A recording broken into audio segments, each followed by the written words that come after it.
Estamos viviendo en el tiempo del fin, predicho por el profeta Daniel. Estamos por enfrentar eventos que sucederían antes del regreso de Cristo. Es como un aviso del futuro y no es atractivo.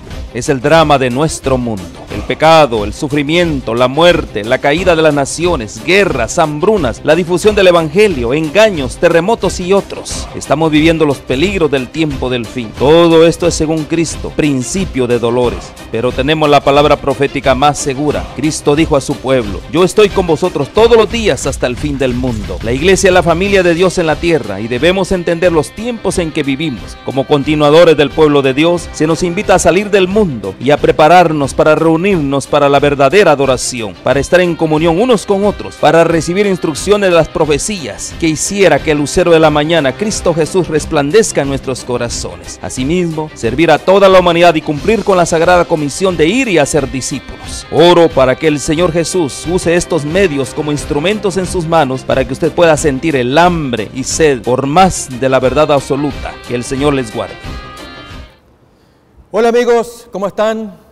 Queremos nuevamente agradecerles que nos sintonicen y avanzando con esta serie de Descubriendo al Mesías de las Profecías. Nos interesa conocer más a fondo a nuestro Salvador a través de las parábolas o proverbios como estamos examinando en esta breve serie que traemos. En esta ocasión avanzaremos con una nueva parábola profunda como de costumbre para ver que el Maestro sabe lo que dice, por qué lo dice y especialmente la paciencia que tenía para con sus amigos. Cuando ellos hacían preguntas, no entendían y Jesús les dice: pero es tan fácil eso, ustedes. Y es cierto, quizás para la mente que no estaba entrenada, sus amigos estaban iniciándose en el ministerio. En nuestro caso puede pasar algo similar. Si no estamos acostumbrados a las enseñanzas de Él, podría causarnos una sorpresa, no lo entendemos, pero Jesús lo va a hacer muy claro. Vamos pues entonces a profecías del Antiguo Testamento, siempre que exaltan al Cristo enseñando, como aparece en Isaías capítulo 2, versículos 1, 2 y 3.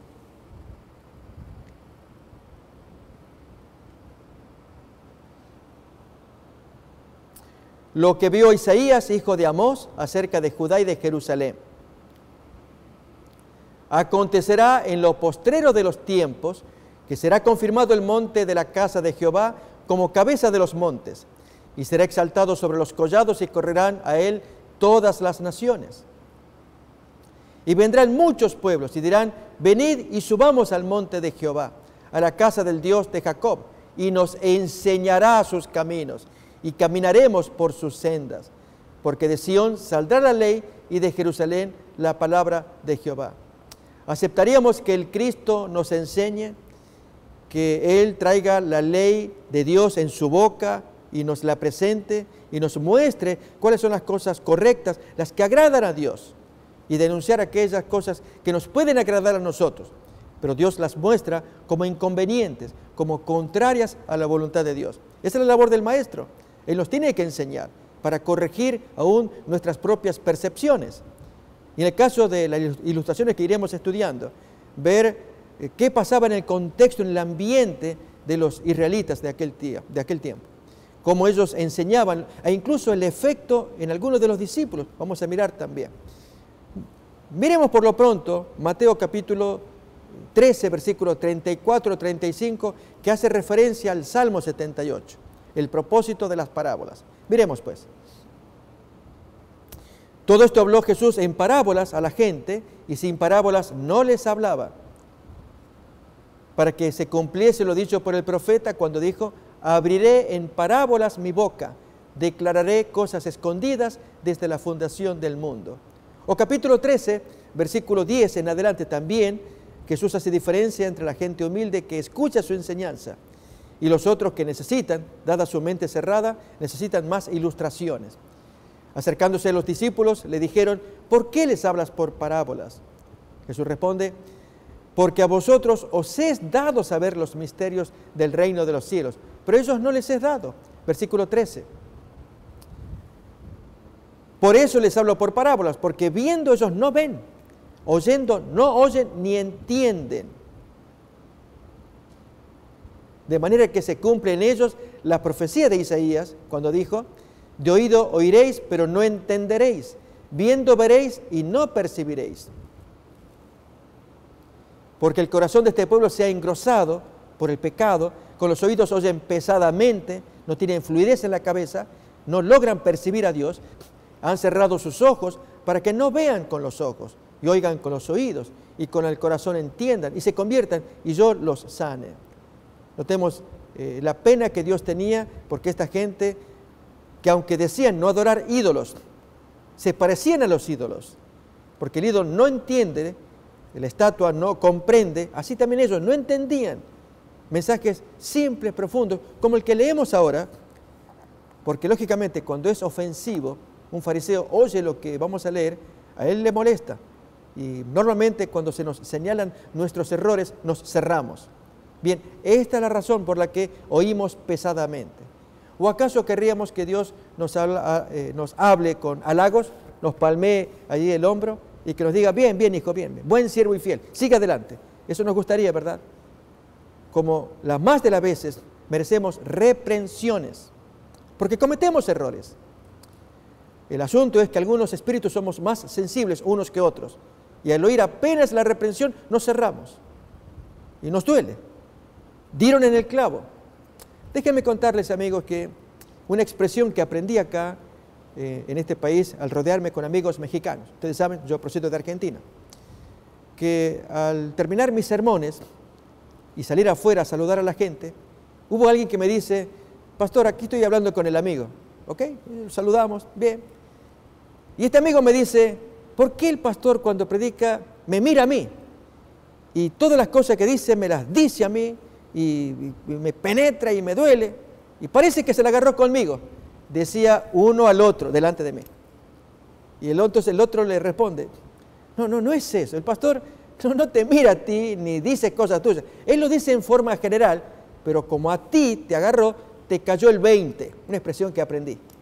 O sea, nos cayó así el mensaje directo, el 20 nos cayó, porque era justo lo que necesitábamos. Yo ni lo conocía. Pero al hablar en forma general de la naturaleza del hombre, de los problemas que traemos, por ahí nos decimos, este me está mirando, me está hablando a mí, ¿por qué me mira a mí? ¿Por qué me dice? Porque Dios así quiere hablarnos al corazón. Como en esta parábola que leemos a continuación. Mateo, abrimos pues, capítulo 16, versículo 5 en adelante.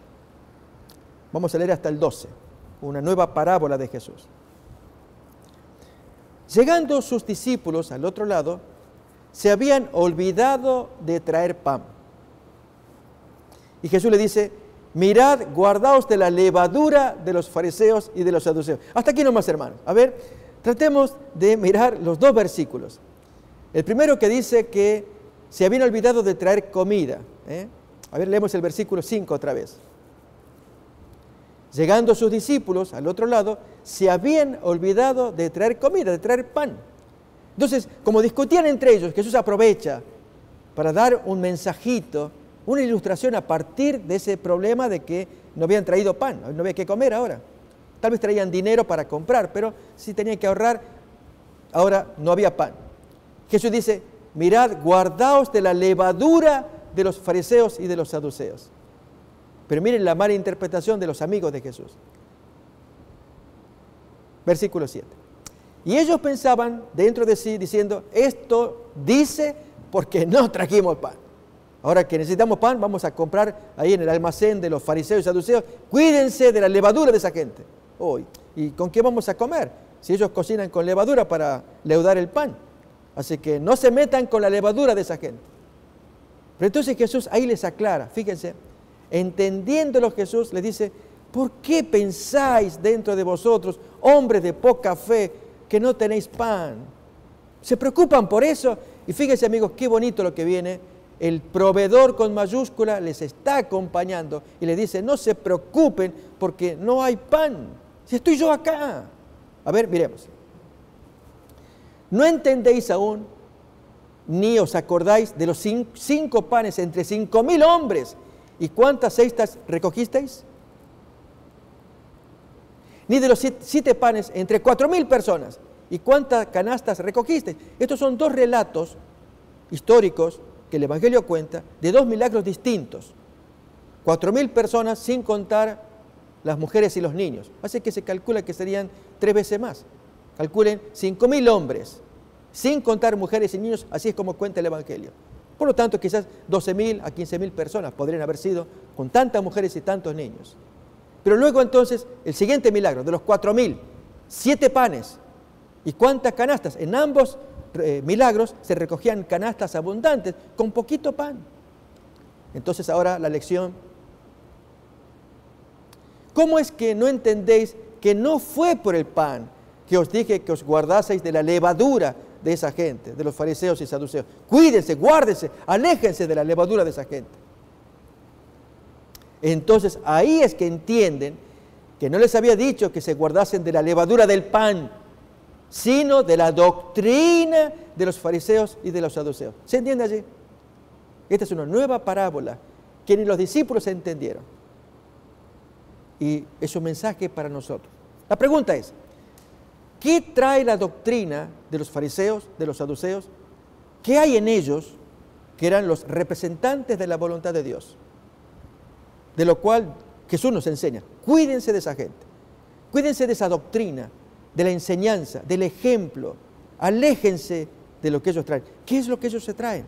Vamos a ver algunos ejemplos, y especialmente uno de los discípulos de Jesús, años más tarde, se dejó llevar por una de esas enseñanzas. Lo vamos a mirar también.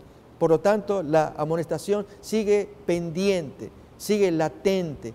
Cuidémonos, porque el que piensa que está firme y que le va a hacer frente, mire que no caiga. Es un consejo que da la palabra de Dios. Abrimos Mateo capítulo 6. Vamos a ver allí el ejemplo de esta doctrina de los fariseos e hipócritas.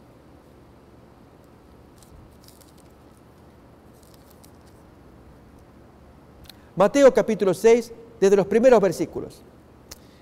Guardaos de hacer vuestra justicia delante de los hombres para ser vistos de ellos, de manera que no tendréis recompensa de vuestro Padre que está en los cielos. Cuando pues des limosna, no hagas tocar trompeta delante de ti como hacen los hipócritas en las sinagogas y en las casas. Ahí está. Esa es una de las doctrinas de los fariseos y escribas. Y era, el texto acá es muy enfático, hacen tocar trompeta, es decir, van a dar la ofrenda y la hacen tan ampuloso que la gente mire. Sacan la ofrenda allí, que todos miren allí. Y entonces al sacar la ofrenda acá la gente mira, wow, qué buena persona, miren los billetes que saca, y le da a la iglesia, y la gente lo cree. Y yo, que soy el hipócrita que saco el dinero para que todos miren, así, con eso me gano la buena opinión de la gente, para que crean que si por ahí yo me hago alguna fechoría, que nadie me condene así tan rápidamente, porque es evidente que soy bueno, ¿no? ¿Acaso no estoy dando la ofrenda para que todos miren? Hipocresía. ¿Qué dice Jesús? Cuídense de esa gente. A ver, la lección. Vamos a ver varias de esas lecciones que Jesús les enseña de alejarse. Y saben, hasta el día de hoy, cuidémonos también de que recibamos aplauso, felicitación, aprobación del vecino, del pariente. No, hagámoslo en secreto. Qué bonito es cuando encontramos personas humildes que hacen cosas y hasta incluso le pasan el mérito al otro. ¿No pasa eso? Cuando allí hay una discusión en el trabajo y a uno se le ocurrió la idea y dice, yo creo que la solución es, hágalo así. Y finalmente funcionó. Y llega el patrón. Y el patrón dice, wow, qué bien, ¿quién lo solucionó? Inmediatamente, no, él accionó la palanca. Sí, es cierto que él accionó, pero fui yo el que le di la idea. Pero en lugar de que me digan, no, él tocó la palanca, ¿no es cierto que tú la tocaste? Sí, está, ya se solucionó, jefe. Y entonces, en lugar de recibir la alabanza, que la reciba el otro. ¿No nos agrada eso? Que los méritos se los lleven otros, no que nos llevemos nosotros. Algunos hasta se ofenden. Porque el mérito lo lleva al fulano. ¿Y yo qué soy? Si yo fui el de la idea. ¿Y por qué no me la dicen a mí también? Ahí lo felicitan. ¿Y yo? Amigos, ¿qué es esto? Por eso estamos lejos de Dios, lejos del Espíritu, lejos o muy cerca en este caso de la levadura de los fariseos, que nos gusta que nos alaben, que nos reconozcan. Otra vez leamos el texto, que estamos mirando, de cuando hacemos limosna, una obra de caridad, que nadie mire, y sacamos ahí a la escondida el billete, y si es buen billete, mejor, Dios va a mirar. Entonces ahí sacamos y ya listo, nadie miró, listo, ya está. ¿Cuántas veces cuando aparece una ofrenda o algo allí, la gente pregunta, ¿quién puso eso? ¿Quién escribió eso? Qué bonito, porque acá lo solucionaron. ¿Quién fue el autor? Y nadie sabe. Miremos ahí, otra vez el versículo 2. Cuando pues des limosna, no hagas tocar trompeta delante de ti, como hacen los hipócritas en las sinagogas y en las calles. Esos son los fariseos y los saduceos, para ser alabados por los hombres. De cierto os digo que ya tienen su recompensa. Era la alabanza, ahí está, la gente los felicita. De parte de Dios, Dios no les va a dar nada. Siguiente versículo, número 3. Esa es la levadura de los fariseos y saduceos, de la cual hay que alejarse, recibir alabanza de la gente. Pero tú cuando des limosna, no sepa tu izquierda lo que hace tu derecha. Hazlo bien en secreto, que ni se den cuenta las manos cómo lo estás haciendo. Para que tu limosna sea en secreto, y tu Padre que ve en lo secreto te recompense en público. O fijémonos todavía en el versículo 5, otra lección con respecto a la oración. Lo que hacían los hipócritas. Cuando ores, no seas como los hipócritas, porque ellos aman el orar en pie, en las sinagogas y en las esquinas de las calles, para ser vistos por los hombres. De cierto os digo que ya tienen su recompensa. Hasta el día de hoy, en las zonas del Islam, en los países islámicos, en Asia, todavía está la costumbre de orar 5 veces al día cuando tocan las campanas. Son las oraciones distribuidas a lo largo del día, todos los días.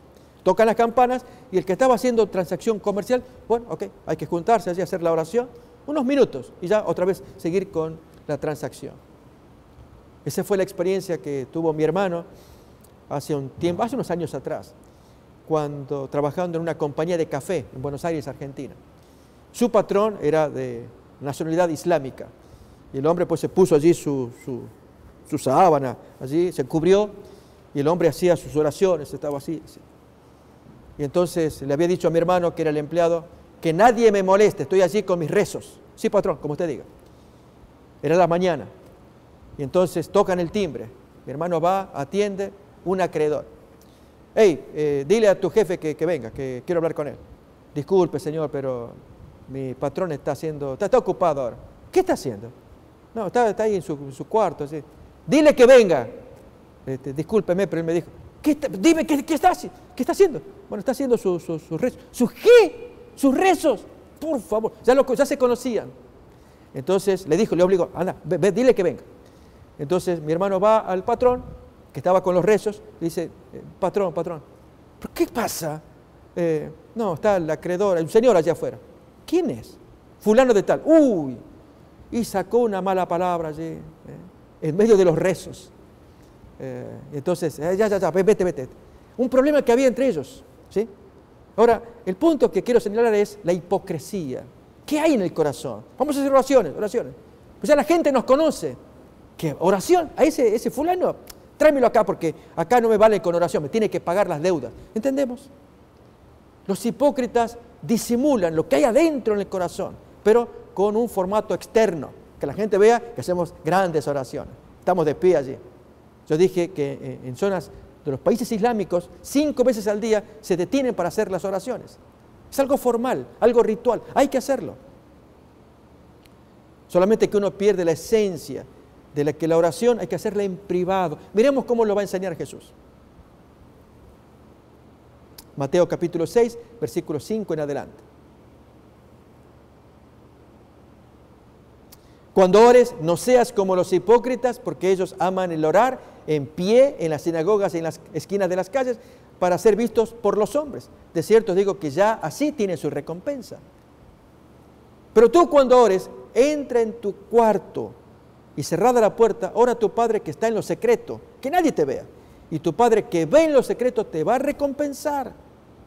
No hagas aspavientos, que la gente no te mire. Aún más, miremos todavía cómo sigue el versículo siguiente. Y orando, no hagas repeticiones como hacen las gentes. Repiten como lorito. Amigos, con todo el respeto para quienes hacen esta práctica, quiero decirles el caso del rosario en el rezo católico. Se hace tan repetido las 10 Ave Marías, el Padre Nuestro, el Gloria.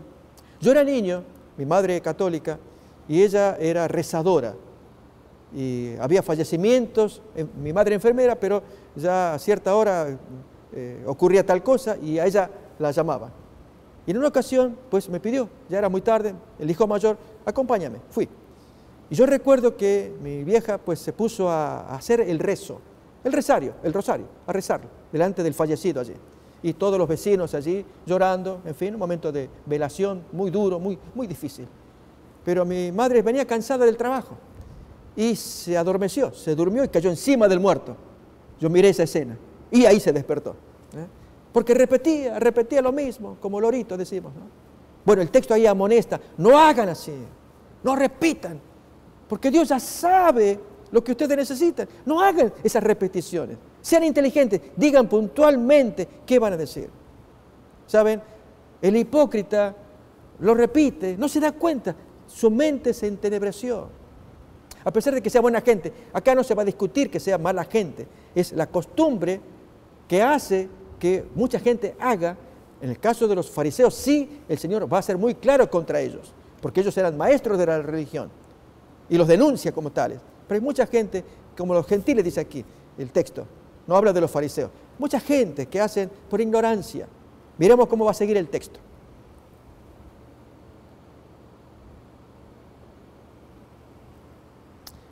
No os hagáis pues semejantes a ellos, porque vuestro Padre sabe de qué cosa tenéis necesidad antes que vosotros le pidáis.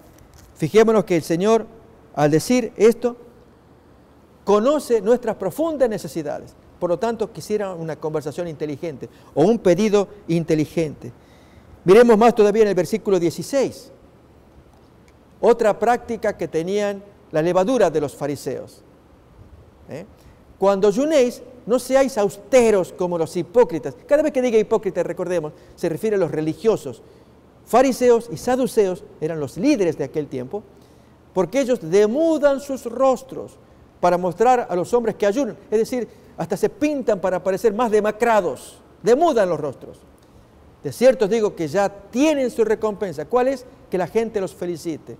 Le diga, wow, yo le pedí a mi rabino que haga oración y ayuno porque tengo un drama y Dios le oye. Ahí está mi rabino, fíjense, se ve decaído, así está orando. ¿Y qué dice Jesús? Por esa conducta, ya, Dios ni le va a escuchar la oración, porque busca la alabanza del hombre, el aplauso del vecino, la aprobación. Gracias, mi rabino, yo sé que usted ora por mí. No hagamos eso. No aceptemos alabanza de nadie, no demos alabanza a nadie. Somos humanos todos parejos para que nos dirijamos a Dios y a Él le pidamos las cosas que hay que pedirles. ¿Qué hay que hacer entonces cuando uno va a ayunar? ¿Acaso no hay que ayunar? Claro que hay que ayunar. ¿Pero cómo hacerlo? Bien, miremos el siguiente versículo. Ahí lo va a decir. Pero tú cuando ayunes, unge tu cabeza, lava tu rostro, para no mostrar a los hombres que ayunas, sino a tu Padre que está en secreto. Y tu Padre que ve en lo secreto te va a recompensar en público. Notamos, un poquito más casi nos diría que si vas a ayunar, píntate un poquito para que estés bonito. Nadie diga que estás ayunando. Amigos, no digamos que estamos ayunando. Esa es la levadura de los fariseos. Vamos a ver ahora un poco de los saduceos. Hipócritas esa gente. Y especialmente cuando usan Biblia. Esto nos va a aparecer en Mateo también. Invitamos a buscar el texto.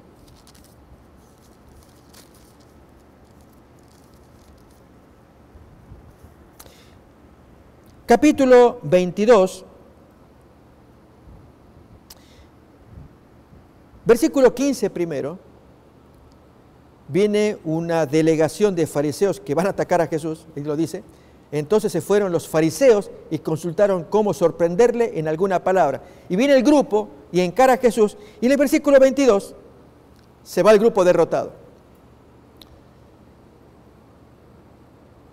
22, eso es.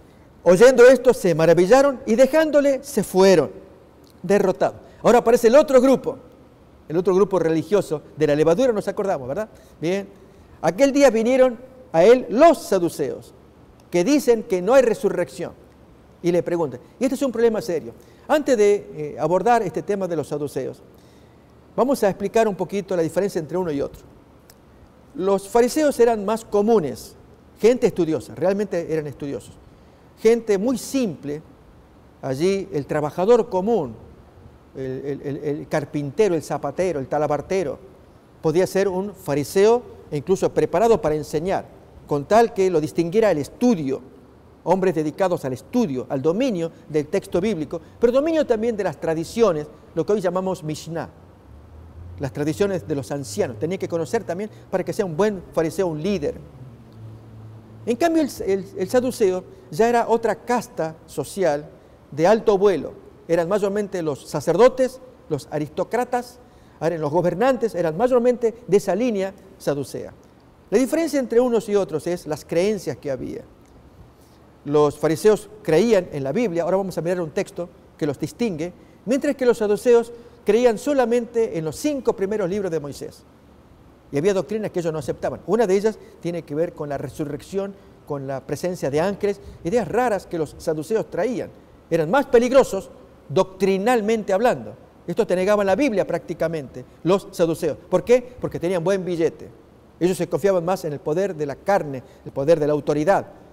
Eran mayormente los sacerdotes y los gobernantes, eran de la línea de los saduceos, mientras que la parte de abajo del vulgo, el común del pueblo, eran fariseos. Miremos en Hechos capítulo 23, ahí se va a ver nítida la diferencia entre unos y otros, y retornamos después a Mateo, el capítulo 22 que estamos examinando. Vamos entonces a Hechos capítulo 23,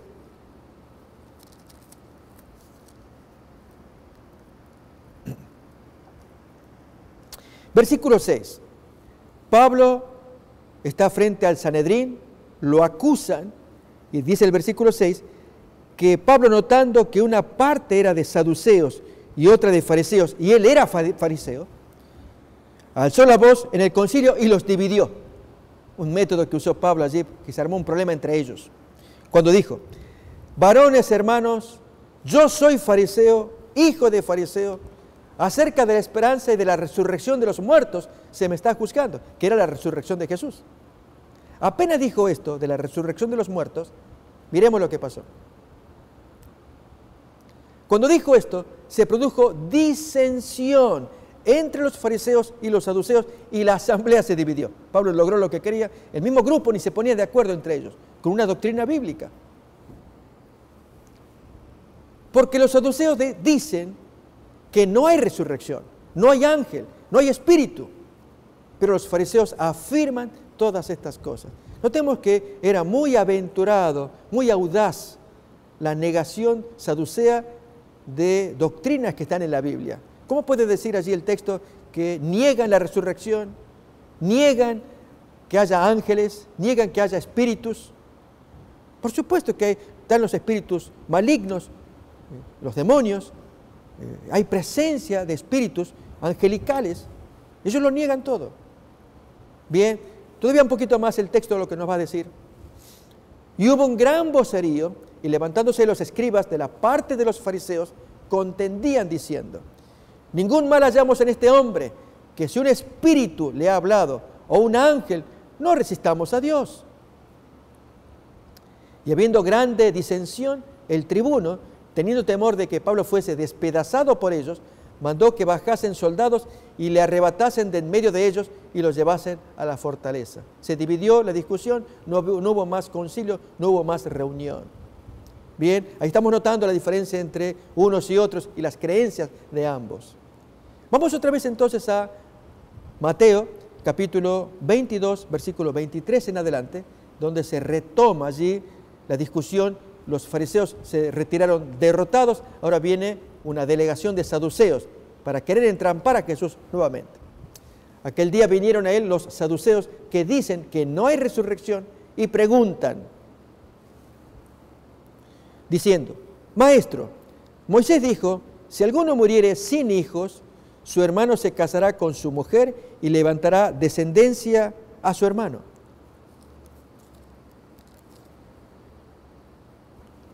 Hubo pues entre nosotros, entonces van a contar un caso histórico que ocurrió realmente, pero lo aprovechan para hacerle complicada la historia a Jesús, a ver cómo él la puede resolver. Dice: hubo pues entre nosotros 7 hermanos.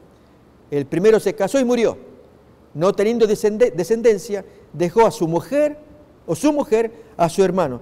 Esta ley ya la vamos a estudiar, aparece en Deuteronomio 25, se llama la ley del levirato, que obligaba a la viuda y al cuñado, que el cuñado se casara con la viuda que acababa de fallecer el marido, hermano del cuñado.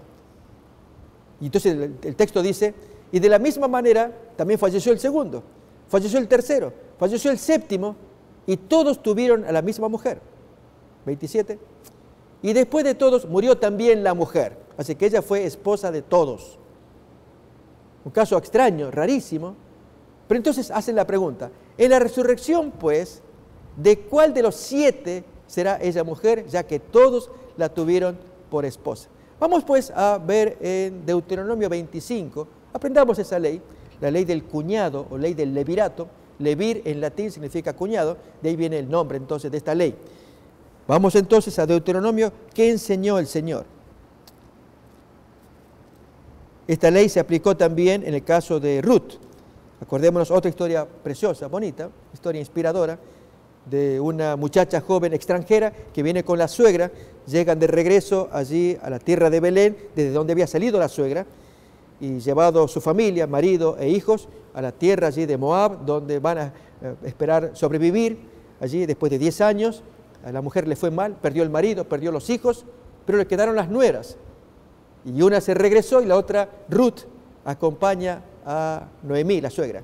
Una historia preciosa, una historia de amor de suegra con nuera, y llegan acá y desvalidas ambas. No tienen quién las asista, no tienen cómo defenderse, hasta que entonces Noemí le dice a su nuera, aquí hay un hombre que es pariente de nuestra familia. El hombre tiene dinero. Por la ley del levirato, él debería casarse contigo. Y así fue. Vos es el pariente que finalmente se va a casar con Ruth y finalmente allí es como se recupera todas las posesiones, el estar de ellas, su estancia, mujeres que terminan bien su historia con un hombre rico, poderoso que les asiste materialmente. Una historia preciosa de amor también entre Ruth y este pariente Boaz, ¿sí? La historia aparece en el libro de Ruth. Vamos entonces a la ley que ordenaba este tipo de práctica. Deuteronomio capítulo 25. Leemos pues.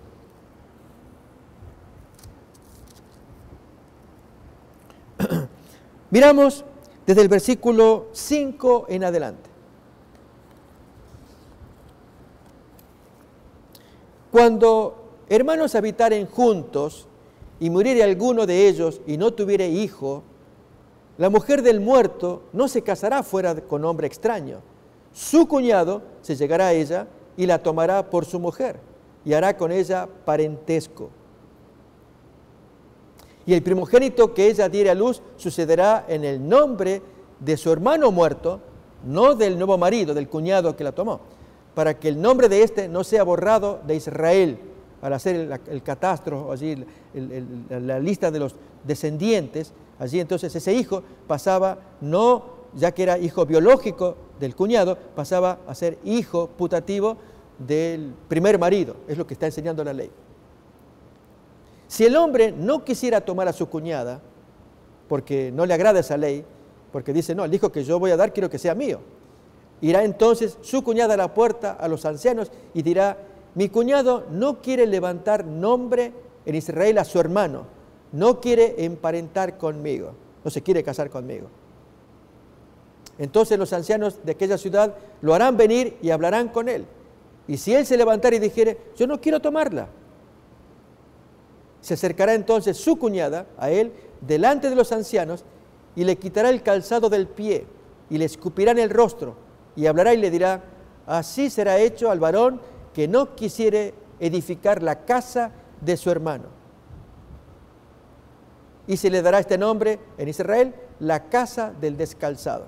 Bien, esta historia, o esta ley primeramente, dura, por cierto, es comprensible por otro lado, la de un cuñado que se resiste a seguir la ley.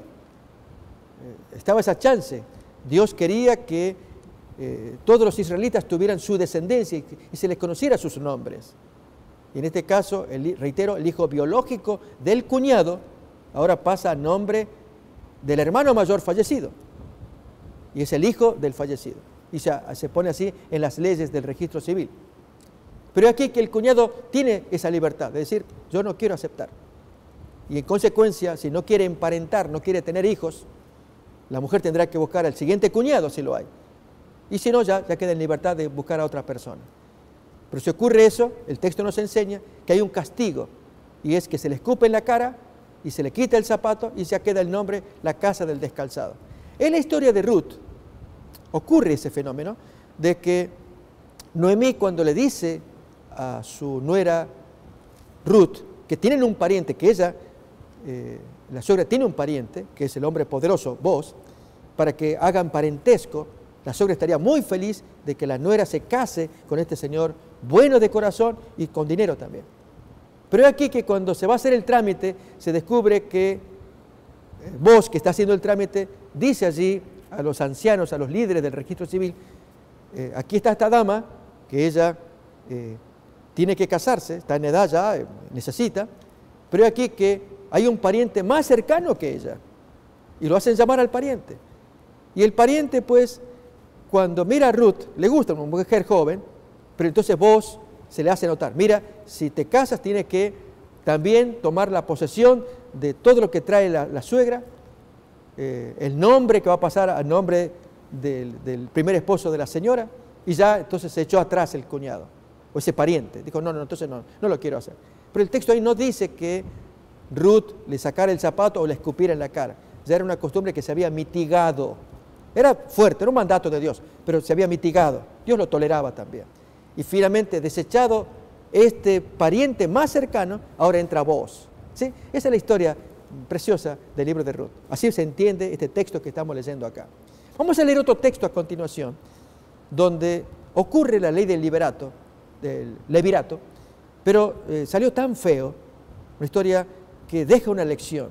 Y quiero anticiparme, amigos, antes que leamos Génesis capítulo 38, ahí se nos va a contar.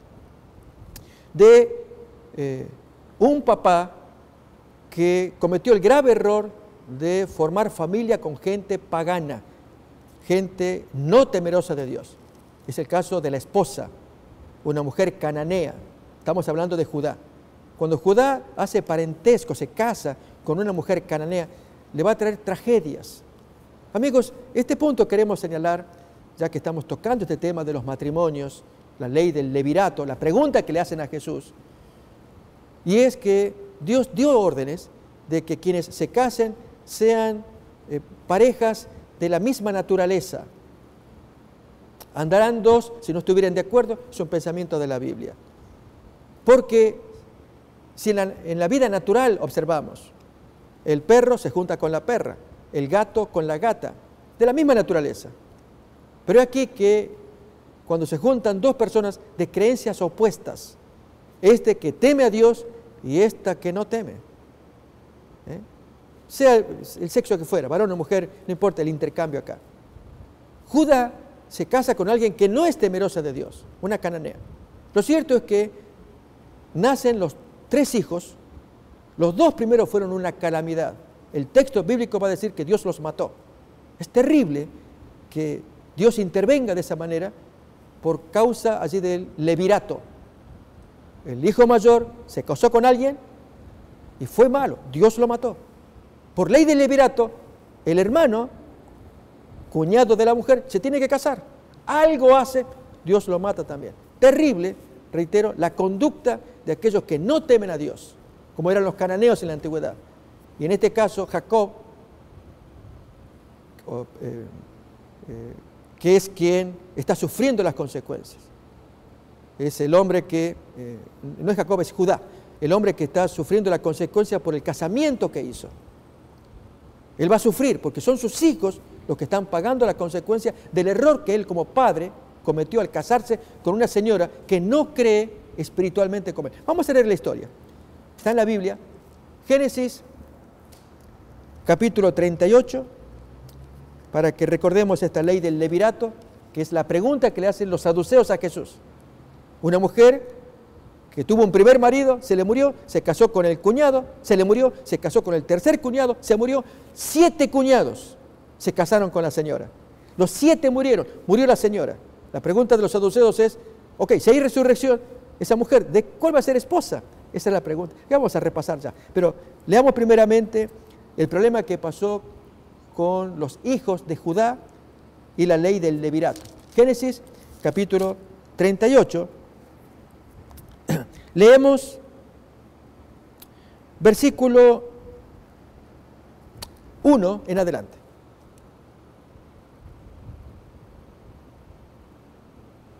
Aconteció en aquel tiempo que Judá se apartó de sus hermanos y se fue a un varón adulamita que se llamaba Hira. Y vio allí Judá la hija de un hombre cananeo, el cual se llamaba Súa, y la tomó y se llegó a ella. No se sabe el nombre de la señora, pero era cananea. Y ella concibió y dio a luz un hijo y llamó su nombre Ese es el joven del que vamos a hablar. Concibió otra vez y dio a luz un hijo y llamó su nombre Onán. Ese es el siguiente del cual vamos a hablar. Y volvió a concebir y dio a luz un hijo y llamó su nombre Sela. Y estaba en Kesib cuando lo dio a luz. Después Judá tomó mujer para su primogénito la cual se llamaba Tamar, otra mujer cananea. Vemos acá Judá cometió graves errores. No solamente se casó mal, sino que a su hijo le entregó una muchacha que no era creyente. Y pasó algo grave. Vamos a mirar qué fue. Y el primogénito de Judá, fue malo ante los ojos de Jehová y le quitó Jehová la vida. Es terrible que en un versículo tan corto se diga tantas cosas. ¿Qué pasó con ese hombre? Que Dios tenga que quitarle la vida, que era tan malo, tan perverso. ¿Por qué? Ya el texto nos decía al comienzo que Judá se había apartado de sus hermanos. Al apartarse de los hermanos, Judá se aleja de la influencia espiritual, de la parentela. Esa fue la gran recomendación de Abraham, que le dijo a su criado: quiero que mi hijo Isaac tenga mujer, pero vete a mi parentela, allí tráeme, no quiero que me busques de las cananeas que hay acá, son muy pecadoras. Tenían sus prácticas.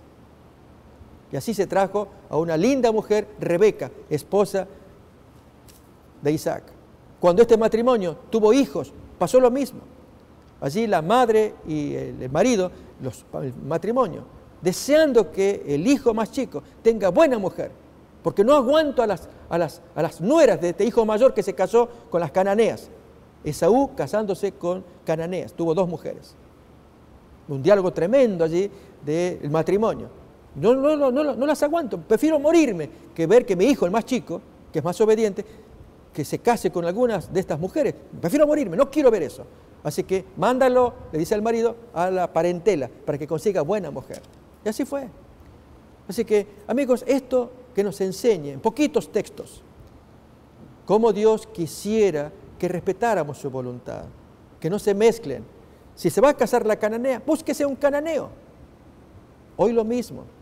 Si hay una testigo de Jehová, cásese con un testigo de Jehová. Una bautista con un bautista. Un católico con una católica. Que sean parejos. ¿Hay algo malo en eso? No, en absoluto. Pero cuando se mezclan, allí yo quiero que mis hijos los eduquemos así. Y la otra que dice, no, así no va a ser. No. Así mi hijo. Y peleas que hay entre los padres.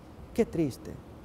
Las diferencias. Bien, volvemos otra vez al texto de que allí dice el versículo, que se casó el hijo mayor de Judá, un hijo de Dios, Judá, y ahí vienen los judíos de Judá, y Dios lo mató. ¿Qué pasó a continuación? Miren, la ley del levirato. Entonces Judá le dice a Onán, al otro hijo: llégate a la mujer de tu hermano y despósate con ella y levanta descendencia a tu hermano. Ya era conocida esa práctica, aunque no estaba la ley de Moisés todavía promulgada. Y sabiendo Onán que la descendencia no iba a ser suya, sucedía que cuando se llegaba a la mujer de su hermano, ya se habían casado, vertía en tierra, no la quería fecundar, por no dar descendencia a su hermano. En consecuencia, la esposa no tenía su felicidad marital. ¿Qué ocurrió allí? Y desagradó en ojos de Jehová lo que hacía, y a él también le quitó la vida. Otro pecado. ¿Saben? Aquí es muy importante ver que cuando el matrimonio se une, tiene que pensar que están agradando a Dios. Y está la relación sexual que da satisfacción, un regalo que Dios dio a la pareja. Pero aquí no estaba produciéndose. La mujer quedaba insatisfecha porque el hombre que estaba haciendo su actividad marital vertía en tierra. Y Dios lo castigó, lo mató. Porque Dios creó el matrimonio con el otro propósito. Hazla feliz a tu mujer. Dale descendencia también a ella. Pero este mezquino no quería. ¿Notamos? Dios lo mató. Esto nos ayude a entender lo severo que es el matrimonio, la unión de la pareja, la ley del levirato, ya la miramos varias veces, y vamos otra vez entonces a Mateo capítulo 22. Allí la trampa que le quisieron hacer a Jesús, de la mujer que se casó con los 7, simultáneos, uno tras otro, de los 7 cuñados que se iban muriendo entre ellos. Porque el texto dice, sucedió entre nosotros, fue un caso histórico. No se niega que ocurrió. Pero ahora, ¿cómo Jesús resuelve el problema? La pregunta era, esa mujer, ¿de quién va a ser? Si hay resurrección, porque si tú dices que hay resurrección, a ver, ¿de cuál? A ver, miremos entonces la respuesta de Jesús. Mateo capítulo 22, versículo 28, retomamos la pregunta.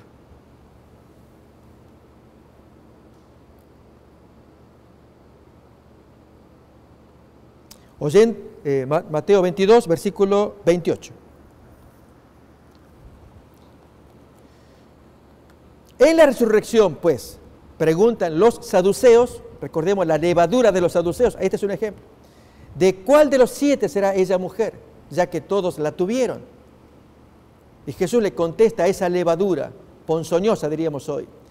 Entonces Jesús responde, erráis ignorando las Escrituras y el poder de Dios. Ustedes se equivocan grandemente porque ignoran voluntariamente la Biblia, las Escrituras. Ustedes no quieren creer en ella porque ellos negaban muchas porciones de la Biblia y encima también niegan el poder de Dios para solucionar estos aparentes conflictos que ustedes traen.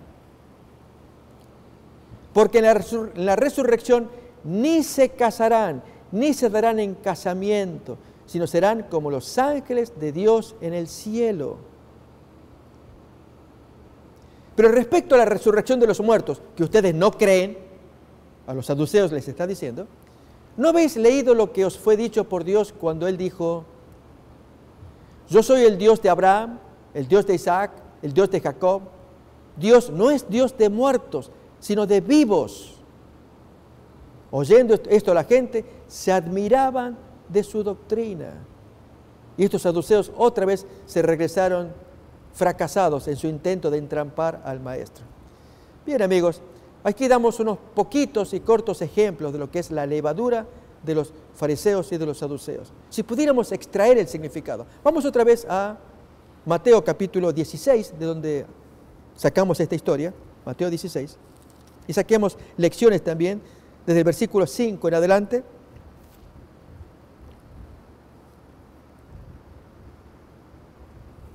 Llegando sus discípulos al otro lado, se habían olvidado de traer pan.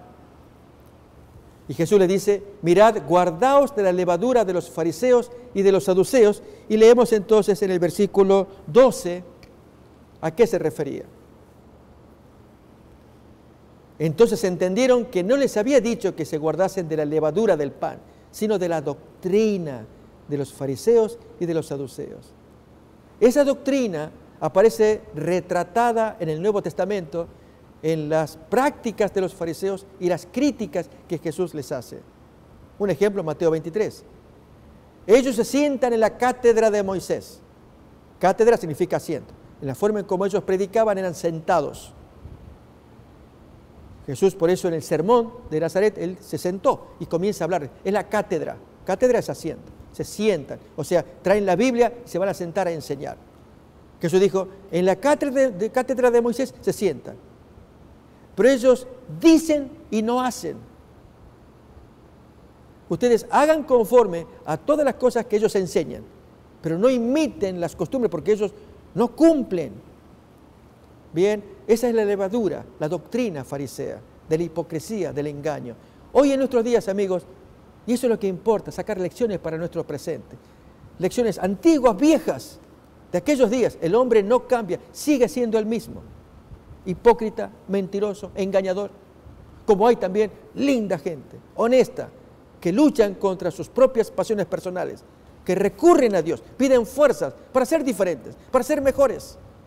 Y se inspiran y se ayudan leyendo estas historias para poder sentir que Dios les favorece, que los bendice.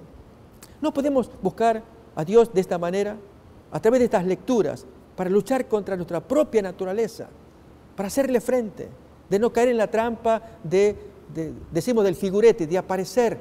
Bien, vamos a ver una historia más, y es uno de los discípulos de Jesús que cayó en la trampa de la levadura de los fariseos. Está en Hechos capítulo 21. Nos referimos a Jacobo, presidente de la iglesia de aquel tiempo, hermanastro mayor de Jesús, que cuando recibió la visita de Pablo, allí se amistan, se encuentran. Pablo trae un informe muy, muy bonito de la ganancia de almas en el mundo gentil, trae dinero para apoyar la causa. Todas esas historias están relatadas allí en los libros del Nuevo Testamento. Pero hay un momento en que Jacobo se siente incómodo porque hay muchos judíos para una fiesta nacional judía, y al mirarlo a Pablo, a quien aprecia, le va a dar un consejo tipo figuretti, o sea, que aparente, y eso es fariseo. A ver, vamos a leer la historia en Hechos capítulo 21, desde el versículo 17, leemos allí.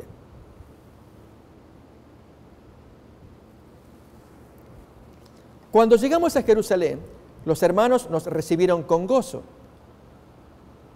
Y al día siguiente Pablo entró con nosotros a ver a Jacobo, y se hallaban reunidos todos los ancianos, a los cuales después de haberles saludado, les contó una por una las cosas que Dios había hecho entre los gentiles por su ministerio, el ministerio de Pablo.